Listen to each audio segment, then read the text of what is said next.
Letterbox baka naman. Letterbox PH.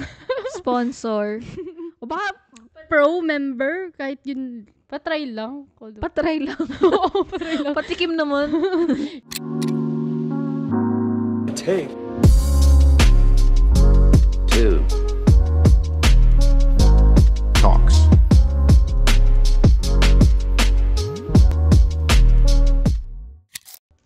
Game. Record na. Welcome back. Hi, this is Julia. And Kyra. This is Take Two Talks. So this is the part 2 of continuation nung top 10 IMDb movie list. namin nung last week. Mm-mm. So, shall we start with top 5? So, ang fifth is 12 Angry Men. Okay. Ang dami natin sinabi nito last time. I mean, nung unang recording. Pero, ayun nga, yung 12 Angry Men kasi, well, may 12 na jury? Ano yung juror? Jury. Ano yung plural Juror. ng jury? Juries? Jury Juries siguro. Inisip ko kasi baka juror. Charot. Hindi ko Pero, alam eh. basta may 12 na jury. So, ano lang sila, like regular people. Mm-mm. May iba-ibang professional jobs. And tinatawag lang sila if, yun nga, need sila para mag-help na mag-decide sa conviction nung kung sino man yung Mm-mm. nasa trial. Mm. So, 12 Angry Men kasi, ganda talaga ako dito. Oo nga, ganda-ganda ako. I never would have thought na magagandaan ako dito kasi luma na siya and then 2 black and white and then 3 Isang room lang. isang Tapos, room lang, puro drama, dialogue lang. dialogue. Na parang all of them like parang sobrang parang iisipin mo boring. Oo, ganun siya. Pero sobrang, ang ganda talaga. Like, alam mo yun, like 12, since 12 Angry Men, 12 out of 12 siya. Ang arte. Kasi, ayun nga, so, si number ano ba siya? Jury 12 Sinabi ko yun ba eh. siya? Ay, 7? Wait lang, search ka lang. So, Okay. yung isang jury kasi, sinesearch niya baka anong number. Kasi wala silang names doon eh. Yung kung pang ilang jury lang sila. So, ano kasi, ang ginawa nila, kasi ang case doon is, may na-murder na man. And ang suspect nila is, yung anak niya na lalaki. And, parang may nagsabi na character na jury doon na, alam naman natin na yung nangyari. So, wag na natin Juror patagalin. 8. Juror 8 siya. Wag na daw patagalin. So, ang ginawa nila, they decided na mag-vote if for conviction na murder nga, na yung bata na yun yung may kasalanan na nag-murder dun sa tatay niya. So, di nag-vote sila una. Nung una, mag-isa lang siya, di ba?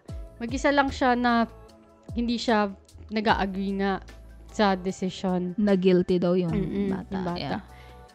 And syempre, lahat sila, kasi nga, nandun naman daw yung evidence, yung the rest parang nagagalit sila, bakit sa tingin niya hindi guilty, ganyan. And, kasi siya, nagle-lay down siya ng, hindi mo masasabing facts talaga eh, pero may mga pinapoint out siya na nangyayari dun sa pinesent na evidences sa kanila, kung ano yung pwedeng ma-counter dun, no? Kung bakit hindi guilty yung bata.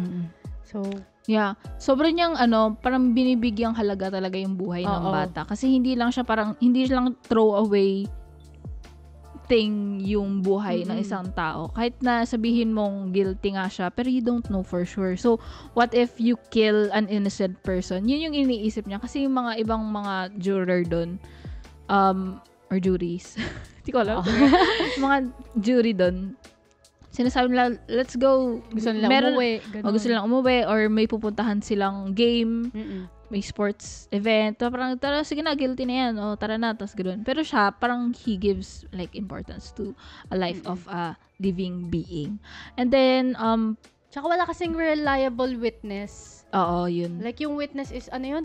Yung, gusto ko yung part na parang, yung Yung sinukat nila neighbor, yung yan. steps. Aha. Kung gaano kabilis possible makapunta. Matanda na yung, yung witness na yun. So, ang Malabo baba na yung ng mata. possibility na she would make it in time na para makita daw yun. And, sabi daw doon is, kasi yung witness na yun is malabo na yung mata, so may glasses siya. So, sabi kasi nung witness na yon, narinig niya, 'di ba? Tapos nakita niya agad daw yung nangyari. So, parang ang counter ni juror or whatever, 8 doon is, paano niya makikita agad yung kung malabo yung mata niya? Juror nga, tama. Sinong natutulog ng suot yung glasses? Basta ang dami niyang ganong points. Pati yung sa Knife. weapon na ginamit. Ang tawag sa ganon? Knife. Ang tawag sa weapon, pagka ganon, killing What? weapon. Ah, Basta ganon, iga. yung ganon. Tapos, sabi kasi sobrang rare daw nung weapon na yun, One makita. of a kind, Oo. ganun. Pero, nagulat sila, may nilabas na weapon si number 8 na, kamukhang kamukha. Tapos, sabi niya, hindi naman daw rare yun kasi nabili niya lang somewhere yung knife na yun. So, possible na iba yung, porket yung bata yung may-ari ng knife na yun, possible na merong iba kasi nga madali lang naman pala mabili. Basta ang dami niyang points. Tapos, gusto ko din part doon yung tumalikod sila ng lahat. Doon sa isang, kasi ang dami niyang comments na, ano ba yung sinabi niya doon? Ang racist ba? Or, Oo. nung comment His niya, kind. Oo. Kasi, ang maganda his din kind. kasi is, di ba kasi sa umpisa nga, ginawa nila is mag-vote guilty or not guilty. Tapos siya lang mag-isa. Then over time, habang tumatagal, padami yung nag-vote na not guilty. Sobrang persuasive niya. Oo. And then also, kahit na persuasive siya, napapersuade ka na rin. Oo. Kahit na hindi mo alam yung nangyari talaga. Like, you're in that room with them. Like, ina-analyze mo rin yung mga nangyari. Like, nga, no? hanggang sa napapersuade ka na parang, oh yeah, you're not, he's not guilty. Parang there's so much doubt in the evidence. And then one time, meron yung isang juror doon na sabi niya, na-convince na siyang not guilty, pero tinanong niya yung juror number 8, paano kung guilty nga siya? Ganun. So, parang nag-plant ng doubt tuloy sa atin mismo. Na parang, oh wait, oh my God, paano nga kung pinatay nga niya yun? And parang pinalaya mo yung isang murderer. Parang ganun. So, parang maganda yung, like, ang ganda ng dialogue doon. And then also, like, yun nga sabi mo, over time, nakakonvince niya. Pero yung pagkaka-convince niya is parang ina-atake niya yung parang, yung individual biases nila or individual profession nila kung bakit sila nakakonvince, kung bakit not guilty na sa kanila pa rin yan. Ayun.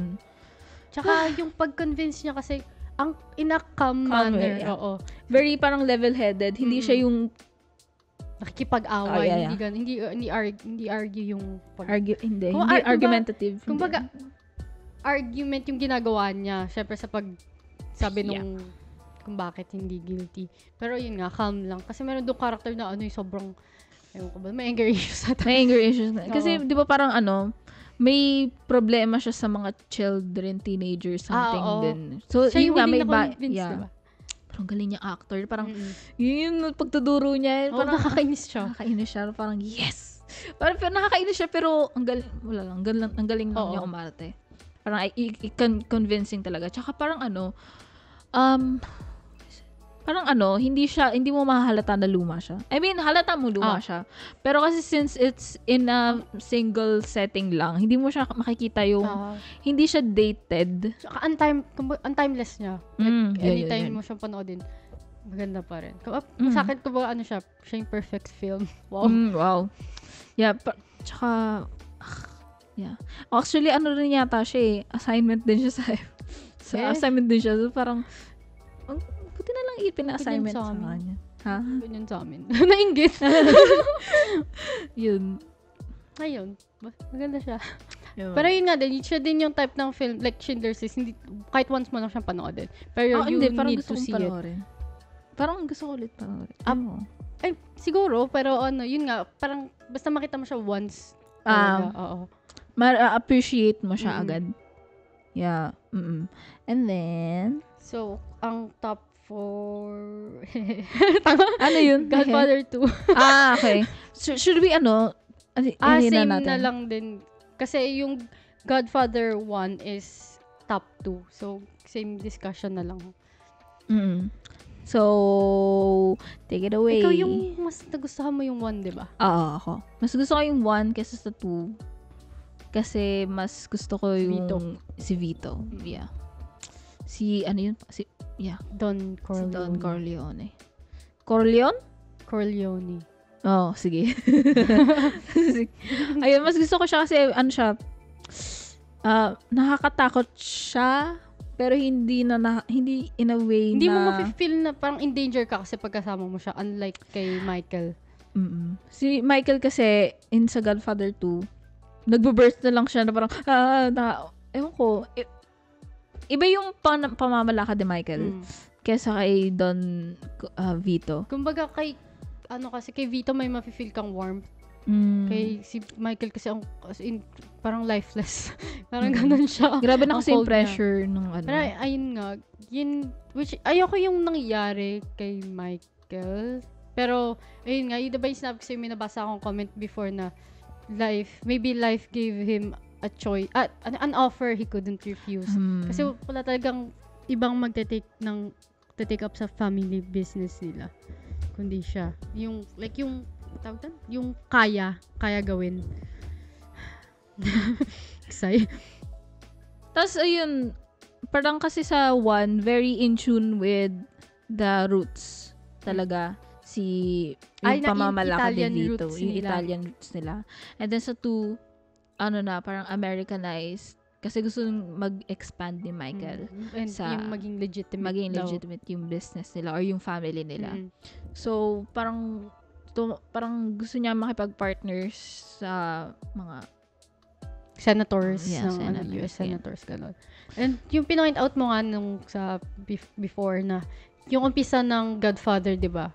Yung 1, may celebration din, which is tas makikita mo yung sa 2 din may ganun din, may celebration. Pero yun nga, kitang-kita yung difference nung culture ng American tsaka Italian.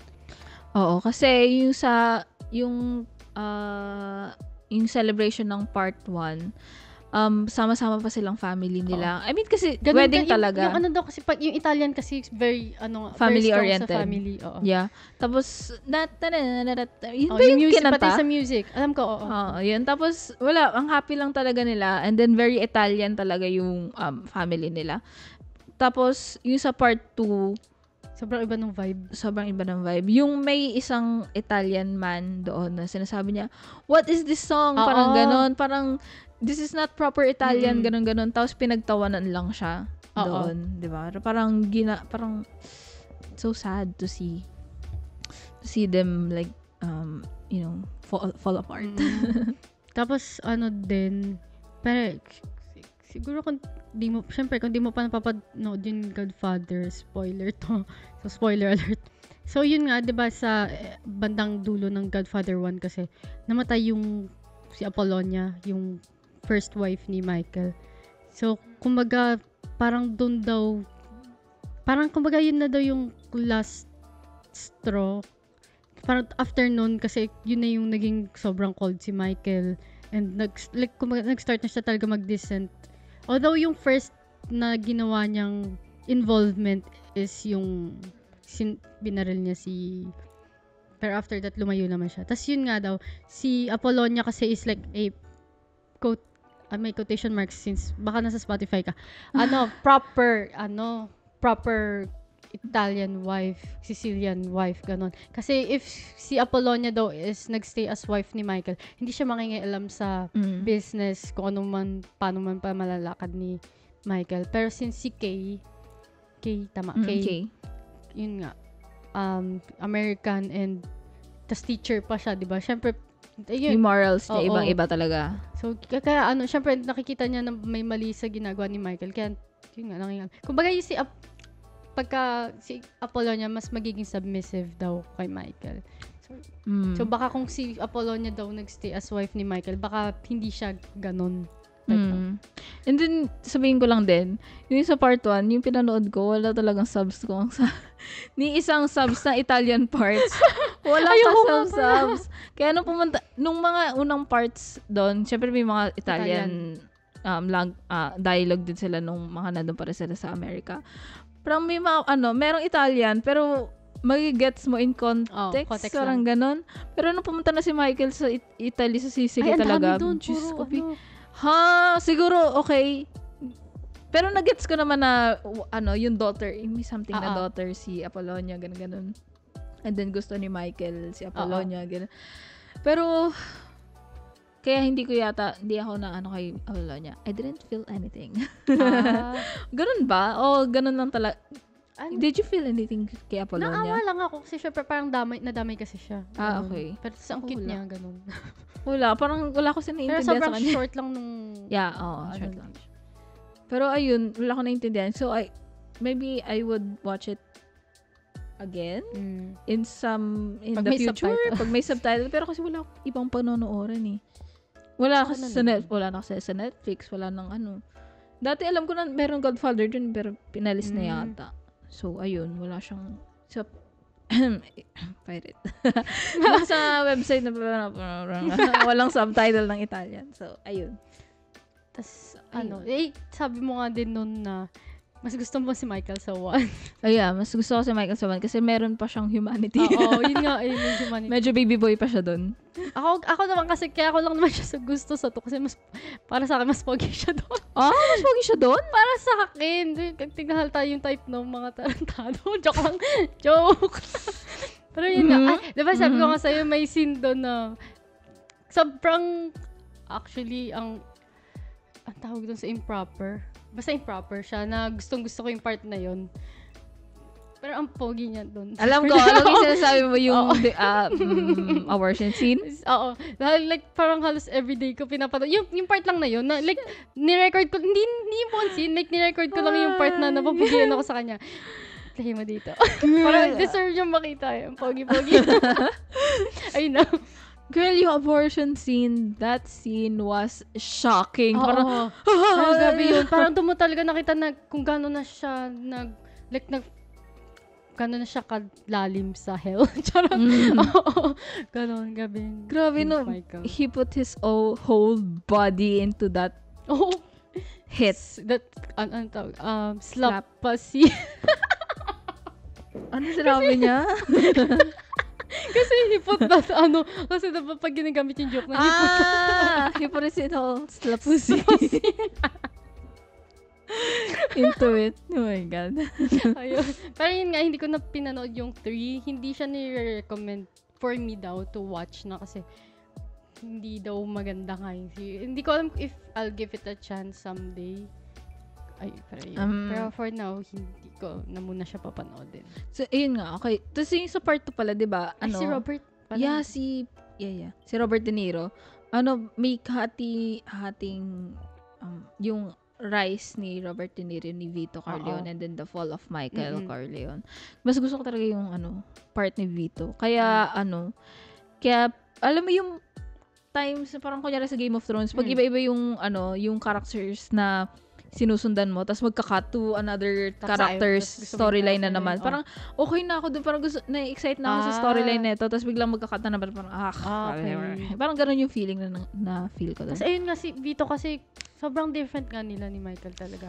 Oo. And ang galing pa ni Robert, kuhang-kuha niya yung kaya nga yung galaw ni buti na lang hindi siya naging goofy. Yung pagkakagaya niya sa parang kanya. mukhang try hard. Na parang buti na lang na okay yung pagkakagawa niya. Ay, just add ko lang. Bakit? Kasi yung Mamma Mia, Here We Go Again. Ganun, yung style ng Godfather 2 is ginaya nila. Ay, hindi ko napanood yung Mamma Mia. Like yung present time ni Sophie, si Amanda. Present time, tapos nagpa-flashback sa buhay ni Donna. Parang Godfather 2 yung style. So, si Donna ba? Si Lily James? Oo, siya. Siya pala yun. Oo, gano'n. Ang galing, nailab ako sa kanya. Si Lily James? Nailab ako sa kanya doon. Lily James Potter. Charay. Pangalan niya, Lily James, diba? Lily James. Okay. Siya yung Lily James Potter. Si Harry James. Ano pala yung James? Lily and James. Oo. Okay. Ayun. Tapos, pinanood kasi umpisa ng Mamma Mia 2. Like, yung nandun lang sila. Di ko alam na siya pala yun. Si Lily lang, tsaka yung dalawa niyang kaibigan. Sila pala yun! Oo, ganun ginawang style. In-adapt nila yung style ng sa Godfather 2. Okay. As in talaga, sinabi talaga nila? Kasi gusto yung Mamma Mia tsaka Godfather. Sinabi talaga? Ganun talaga. Okay. Pero maganda naman. Would you recommend Mamma Mia 2? Sobrang daming continuity. Error? Oo. Pero siguro, if you try to, wag mo na lang siyang isipin. Ganun. Okay. Pero mas maganda pa rin yung 1. Sige, baka panoorin. Mas ko. mas upgraded yung musical numbers sa 2. Okay. So, kung you're there for the musical talaga. Tsaka, You would enjoy gusto ko naman. lang, kasi na-enjoy ko yung 1, kaya gusto ko malaman. Ba pa rin naman? Magkaiba pa, oo. Okay. Same. Ba pa rin. Ayun, so, Nakita mo lang. yung sinend ko sa'yo? Ay, yung tinag ko sa'yo sa Twitter. kailan? Hindi pa ako Like, kahapon o kanina? DM ba? Hindi. Tinag kita. Papakita ko sa'yo. Kasi, medyo baka matuwa ka doon. Ito. Sabi ni Alexander Sinend mo sa akin yan or Sarsgaard. tag? Tag. Sige. Listening to Gusto ko ABBA yan. is Receive ko brilliant, yan. but my life is still shit. Anyway, going back, Godfather 1 and 2. Siguro, since ang dami kasing mga taong nagsabi na ganda yung Godfather 2, pero hindi ko kasi nag-get. Siguro baka i-rewatch. Mas madami in favor ng 2 kaysa sa 1. Talaga? Ang alam ko ang nakikita ko, mas madami may gusto ng 2. Ako kasi nahihirapan ako, pareho ko talaga kasi gusto eh. Nahihirapan ako basta gusto ko pareho. Oh, that changes everything. Parang kung gusto talaga ng tao yung 2. Sige na nga, siguro, Hindi ko sure, pero majority nakikita ko ganun. siguro nanibago lang siguro ako. Kasi, ewan ko, hindi ko alam bakit hindi ko nagustuhan yung 2 as much as I like Godfather 1. So, yun nga, yung Godfather 1 is top 2 and Godfather 2 is top 4. So, next, ang top 3 sa IMDb is The Dark Knight. Panoodin nyo na lang ulit yung episode. Kasi kasama yung Dark Knight sa, yun nga, top Favorites 5 mo, yeah. favorite of all time. Like, there was a time, I think mga 2017 or 18, basta mga ganun na, halos everyday ko siya pinapanood. What the? Siguro reach niya everyday, pero may walang So, like linggo na, 3 times a week, ganun? basta walang linggo talaga na lumilipas na hindi ko siya napapanood. Siguro mga mga 3 months lang naman siyang 3 months, nakapa pa rin ng 3 months. Oo nga. Ayun, ba? Kasi ay nako. Ayun, it's a very different Batman movie talaga. Hindi Kahit mo sa trilogy. Oo, tsaka iba hindi mo talaga siya masasabing superhero film lang. Hindi sa nila lang kay superhero films, pero sobrang different niya kasi sa ibang superhero films. And Iba ang superhero dati rin ba? Siguro iniba niya yung superhero films. Kumbaga, ito kasi hindi siya nag-fit sa formula ng what we know ngayon sa superheroes. And nag-una ba yung Spider-Man trilogy ni Sam Raimi? Alam ko nauna yung Spider-Man. Okay. 2002, ganun. Okay. So, siguro parang medyo comic-y pa rin naman yun eh. Medyo pambata pa rin. So, siguro yung Ito kasi kay mas Nolan is darker Oo. and then it's more mature Mm-mm. kaysa sa Spider-Man. And siguro ito yung naging inspiration ng DCEU.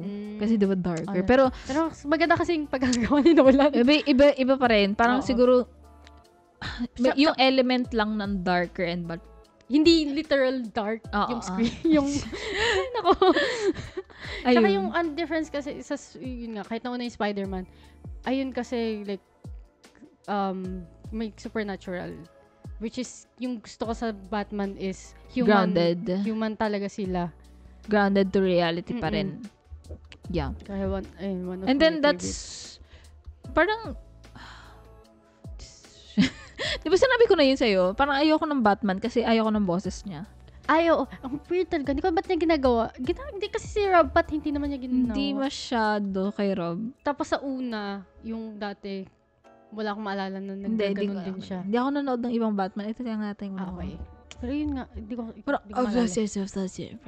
may the Christmas season for you. Ang weird talaga.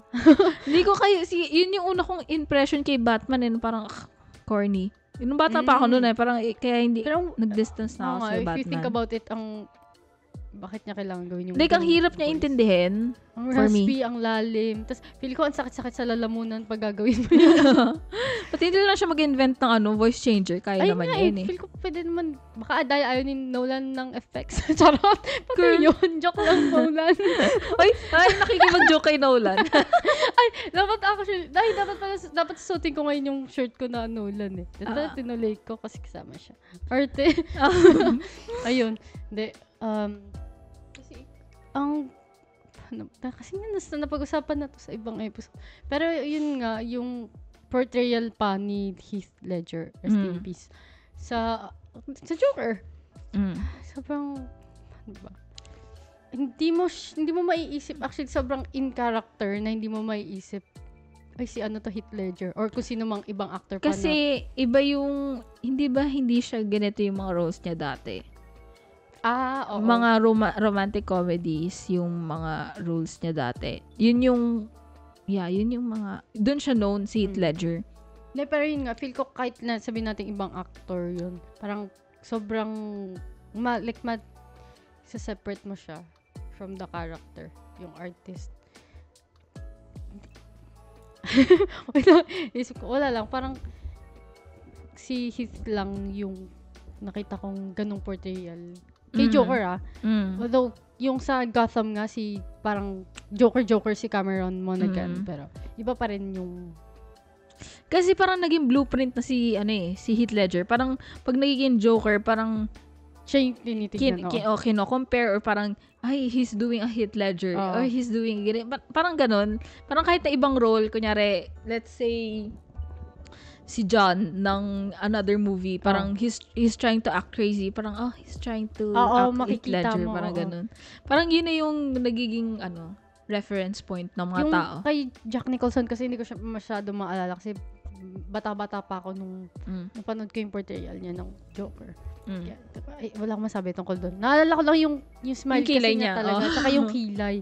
So ayun, parang laging nasa character ni Joker yung craziness. Yung crazy smile, ganun. Oo, pero like yun dito, hindi siya nagsasmile. Tsaka, ito kasi siya eh. Nakakatakot siya. Oo, hindi goofy yung The Dark Knight. Kasi yung medyo whimsical yung pagkakaalala ko sa mga ginagawa, sa tricks ni Joker sa lumang Batman. As in, like joking Oo, ganun. Manner. Dito kasi matatakot ka. Kasi parang realistic na criminal talaga si Joker dito. And parang he looks like a crazy person pero he's like kind of smart. It's like crazy, scary. Parang siyang he's one step calculated. Ahead, ganun. Oo. Kahit na hindi niya pinaplano daw yung ginagawa akala mo niya. chaotic lang siya pero he has a plan all along. Parang ganun. Kaya gusto ko rin yung portrayal ng character ni Joker dito.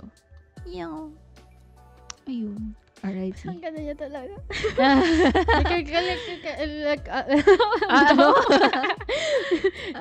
I think, like yung elements, yung composition, like, from the sound, from the shots, cinematography, Khalil Hay. Ayun, like, ang ganda-ganda lang. Ay, ko to sinasabi, pero ang ganda kasi ng execution ng Dark Knight. Tapos yung practical effects pa. Lagi pag sinulan kasi. Kasi ito nga yung one of the correct na siya, first films na shot on IMAX. Camera. Oo. Shit, tama ba? Yun naman siya. May something sa IMAX. Basta yun. Sinabi ko sa unang episode. Ay, hindi, wait lang. Bakit? Ito kasi yung film na tingin mo hindi deserve na nasa top 10. Grabe naman yun. Naalala ko lang. This is slander. Wow, pero totoo. Kita ko lang, nakalimutan ko kung bakit. Wala lang. Kasi kung Nolan, mas gusto ko yung Oppenheimer. Ako nga pala. Okay. Yeah, kung Nolan. Ang dami kasi niyang magandang like selection talaga sa films niya. And then, it understandable. might be recency bias, pero like, there's a book there. There's the Oppenheimer script right there. And parang naging favorite ko na lang bigla. Bigla parang, there's something that clicked inside me with Oppenheimer. Kasi Parang, siya, Oppenheimer GF. Ako yung Barbie GF. Oo. Ganon. So, number 1 film sa IMDb list is Shawshank Oo nga pala. Redemption. Oo nga pala, Shawshank. Wala lang, parang nung nag-record tayo dito, parang, deserve. Pero, iniisip ko, top 1? Kasi, as of now, kasi, hindi ko siya ma-recall ng maayos. Although, hindi ko pa sinulat yung mga nun. Alin? Yun. Hindi, may mga Mga sinabi notes? ako nun na nagaling sa mga pinanood keme ko eh. Yung Virgin Mary. Ay, Oo. yung religion Yung keme. Shawshank. Ayun. So, yung Shawshank is a story of nakalimutan ko yun. Andy and then, Andy. Na, daw siya, na convicted murderer daw siya. Sa wife niya. Sa wife niya and then yung sa affair, yung ka-affair ng wife niya, siya daw yung pumatay. So, napunta siya sa Shawshank Prison and then, for how many years, nag-endure siya ng abuse from other prison mates and also the warden. And then, parang dun siya bumuo na ng community and then, mabait siyang tao and hindi mo akalain na may magagawa siyang ganun, na crime, ganun. Oo. And then, nabuo siya ng friendship. Tsaka ang dami niyang naggawa sa loob ng prison para sa other inmates. Yeah, for the wellness of the other inmates. Parang, ewan ko, parang yung warden kasi, well, a lot of private, is it a private prison? A lot of private prisons, ang alam ko. High security prison ata. Pero, hindi ko alam. Well, alam ko kasi, merong issue doon dati na, ano yun? Walang wait. Ay, bigla na lang gumana. Merong issue doon dati na parang pinagkakakitaan kung how many inmates will you bring into your prison. So, parang, okay. So, parang, parang guilty, kahit na innocent naman. So, parang, yung nakikita ko yung greed doon kay warden, then na parang, sinasabi na rehabilitation center is, yung prison is a rehabilitation of the inmates. Pero it's not really. It's like an abuse of power, parang ganun. Yun nga, diba, yung si Andy nga, tinutulungan, like, may mga task doon na may mga nag-aaral, magbasa, ganun. Basta ang dami niya talagang ginawa para sa ibang inmates nga. Tapos, I think, yun nga, meron, hindi, lang to, theory na, yung part na lumabas na siya sa sewer. Parang spoiler. Spoiler. Mo muna. Parang rebirth niya daw. Kasi, di ba yung pagka-baby daw nilalabas sa womb, yung head first, tapos yung nga basa. Tapos ganun din yung sa sewer kasi like head first siya, tapos head first, sabay, kasi siya. So parang may ganung symbolism daw. Kasi may nga din, may Christianity keme. Kasi yung arms niya naging cross na rin. Parang, Tsaka yung sa, spoiler ulit, yung sa libro ng pinagtataguan niya nung, ano yung pinapansira niya? Bible, yung hammer yung hammer thing. Yung hammer na yun, nakatago siya. Tapos ang page na una is yung Genesis, which is nga daw. Hindi, Exodus. Pero ano yung Exodus or Genesis. Pero parang yun nga, parang it represents rebirth nga daw. Tsaka yung yung poster na pinagtataguan ng hole is yun nga, babae daw. So parang yung womb. Oo, ganun nga daw. Okay. May mga nakukuha silang ganun. Ako parang, okay, maganda. Oo nga. Parang, may analyzation. Okay. Parang sige na lang. Okay. Ang dami natin sinabi nung recording na hindi ko na maalala. Gusto ko lang din yung friendship na nabuo nila. Oo. Like sila, may may click ulit. Oo. May person click. Gusto ko yung ganun. Ay! Gusto ko person. Parang gula lang. Gusto ko lang yung yung naging friendship nila na parang, hostile lang sila. Ganong environment sila. May nabuo silang ganong bond. And then, parang, saan ko ba narinig yun? in prison daw, 23-1. Like, 23 hours kang nasa loob ng rehas and then 1 hour ka lang nasa labas. Like, that's so very depressing. Oh my God. Hindi ko kaya.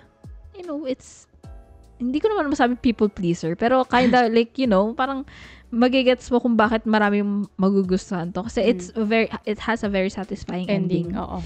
Na parang papagdaanan mo yung journey with Andy and then of course you want the best for him. So ang satisfying ng ending, syempre you will be hindi naman sa hindi deserve, pero you will be influenced to make it a higher to give it a higher rating. Ayun. Ako rin naman nagustuhan ko parang na 5 stars na ba yata yun or something. Wala ko siya, nagustuhan ko siya pero I think kailangan ko siya i-revisit kasi hindi ko na siya masyado maalala talaga. I mean, itong adult na ako, hindi ko na siya masyado maalala. Wow, adult. Talaga. Adult? Totoo ba? Pero yun nga, I think, yun is the type of film din talaga na you must see before you die. Ganon. Wow. Huwag mo na mamatay pa na. And then, mamamatay ka na bukas. Dali na, ngayon na. Parang pag nakita mo siya, pwede na ako mamatay. Joke lang. Parang ano to may curse to Parang sa ano. Ano to, may curse tong episode na to. Yung parang sa The Ring, in 7 days you will die. Kaya panoorin mo na. Joke lang. I do not, there's no curse here. Okay? Ayun. Oh my God. Ang ano ko lang dito, ang note ko lang dito, hope and institution. Like, what does this give me? Like, ang hirap naman na ito. Pero tignan mo, nung unang original record, since nagka-problem nga sa audio nung kaya nag-record kami ng IMDb episode. So, kaya namin siya pinutol kasi sobrang dami namin sinasabi sa Tapos ngayon, nasa 37 oh my God, 37 minutes na lang. Dati umabot pa ito ng 1 hour. Oo, kasi ang dami talaga namin sinasabi. Ngayon, hindi namin maalala kasi like 3 weeks ago pa namin siya ni-record. Oh my Pero God. wow, at least, shortest episode ever. Pero wag muna natin tapusin. Di ba meron ako nakitang video or nakita natin ng video na parang, ano yun? Wala dong, continuation ng yung age. Oo, kasi like 20 years in prison, pero hindi mo mapapansin na nag-age sila. Oo. Meron lang like pepper, white hair, pero like hindi na sila ugod-ugod. Kasi kung isipin mo ano ba yun? May pinakita na picture like this is supposed to be ganito. Dapat ganito na yung itsura nila. Tapos ngayon parang ang ayos lang nila maglakad. Sabi mo na yung itsura nila ngayon ng actors in real life, dapat ayun nila sa nung after 20 years sa film. Oo. Kasi hindi halata nga. Hindi nga. Parang lagyan lang siya ng glasses and then pepper lang yung hair. Tapos yun na yung ginawa nila. Pero like, siguro okay. Pero hindi naman siya nakahinder para sa akin. Like, you will know the time passed naman. Pero you wouldn't think na 20 years yun. Pero time passed. And then, marami naman silang nagawa doon. So, like, you would notice that ang dami since ang dami nangyari. Matagal na siya. Tapos yung ending nung isa, spoiler. Yung, ano yung name niya? Brooks? No. Sa kanya lang yung, siya kasi yung Brooks. sobrang tagal niya na sa prison. Tapos parang, diba? Na-institutionalize na siya. Oo. So, parang hindi niya na alam paano siya gagalaw. Like, sa society. Sa real world, pagkalabas niya. Yeah, Brooks was here. Brooks was here. Tapos, yun nga, parang, yun na-mention ko nga kanina, na parang hindi siya, yung prison is not for the inmates to be rehabilitated. Like 50 years ba? Oo, doon na siya nabuhay parang ganun parang, syempre, parang naging dependent na siya. Dependent sa prison na siya. life. Yeah. And then parang pinag-usapan, parang yung naging team nga ng Shawshank is yung hope. Kasi si Brooks, wala na siyang hope. Kasi parang gusto okay na siya na doon siya sa prison lang. Oo.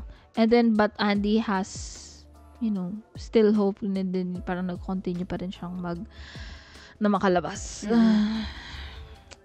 And then, parang meron daw parang yung camera shot is kay Brooks, yung pagkalabas niya, yung background niya is yung prison. Pero nung lumabas yung lumabas si Morgan Freeman, ang background niya is yung outside. So, he's okay. ready for the outside si Morgan. Oo nga. So, ayun. Best character or best moment there is si Brooks. Sabi ko rin ba ito nung sa original episode? Yung sa Stanford Prison Experiment. Alam mo yun? Oo. Ano Ay. yung abuse ng power? Oo, yung abuse ng power. Yung ganun nga rin yung nangyari dito. Totoo. Parang, ayun nga, na if bibigyan ka ng power, hindi yung sa Stanford kasi, hindi naman necessary na mag-enforce sila ng violence. Wala sinabi. Pero, ayun nga, parang, parang it really brings out kung yung nature ng tao pagka binigyan ka ng power. Kung sasabihin mo, kung ako binigyan ako ng ganito, hindi ako parang I would use it for good, but are you sure? Oo, yun nga eh. Are Kasi, you really sure? like, yung character ni, nakalimutan ko yung pinaka-epal na warden doon. Parang, di ba may guard? may parang interview keme sa huli. Na hindi niya daw in-expect na mag-a-act siya ng ganun. Nga, kasi ang out of character ganun. So, yun nga, hindi mo talaga sure until you wield that kind of power. Oo. And then, kaya it's more harder to be good. Kasi, ang lakas ng temptation. Ang dali kasi, actually, ang daling gumawa ng mali. Oo. Ayun nga. Madali kasi parang para sa sarili mo lang, siguro yung, yung mali. But, you know. Parang mali na sinabi ko, ang daling mapakorap. Parang I mean, madali sa sarili mo. Parang sinabi ko na mo. corruptible ako. hindi naman sa ganung sense. Kumbaga, ayun nga, sinabi mo, mas mahirap maging mabait. Oh my God, parang ganun din yung point ko. Pero basta, kung nagigets nyo. Hirap naman. Hindi kami psychology. Graduates. Pero binala ko yun. Ako rin.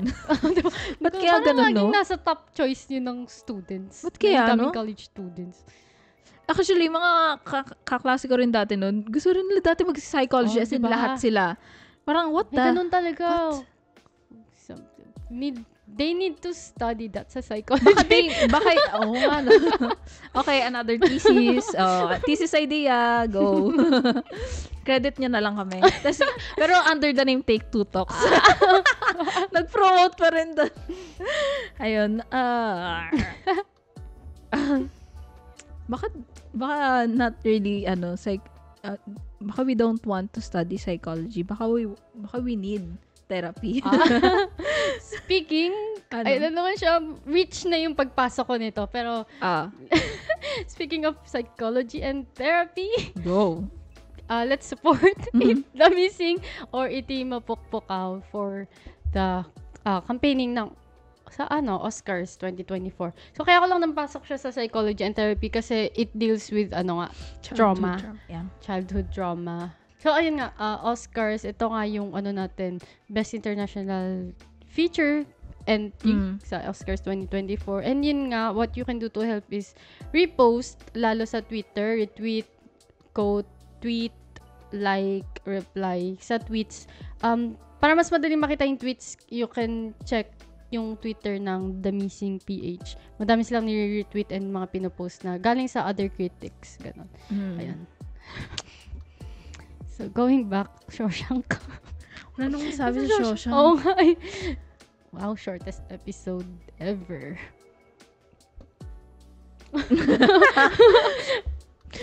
Parang kung nag-freeze frame na lang tayo. Nagawa namin under 1 hour okay, episode. Sige.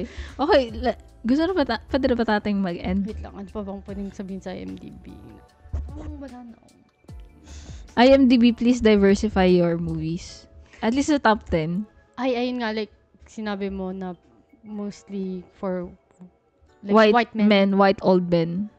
Like, yun yung mga nakikita ko. Ewan ko. Siguro sa din kasi nga siya, di ba, majority ng and also, reviews. they're all American. Okay. Di ba? Siguro, mas madaming nagvo-vote na American. Yun nga eh. American white men. Iba yung demographic talaga ng IMDb. Like, compared to Letterboxd. Na meron sa top 10, like, merong Japanese. May Parasite din nata. Yun, may Parasite din. Ayun. So, yeah. Siguro outdated, Kasi actually, yung mga nakalist is Oh, luma Ken- na eh. oo. Parang like, parang, Siguro baka they see it as ay, kasi siguro isip ko wala na masyadong nag-review ngayon sa mga bago sa IMDb. Baka IMDb is dead. Kasi mas parang ang hirap Mas nga nakikita ko ng yung IMDb. Rotten Tomatoes Okay. tsaka Letterboxd. Mas updated. Mas nakikita kong pagka ganito na yung rating sa like ano siya, ang tawag tan Fresh Tomato, Rotten Tomato, yung score nga ng film. Mas nakikita ko yung relevance ng Rotten Tomatoes ngayon kaysa sa IMDb. Like sa social media, mas nakikita ko. Dati IMDb ako tumitingin. Ngayon, Letterboxd na talaga. Ako Like, din. I don't really... Like plot, actor, Oo. diretso Letterboxd. Oo. Tsaka kasi ewan ko, ang bagal ng IMDb. Oo.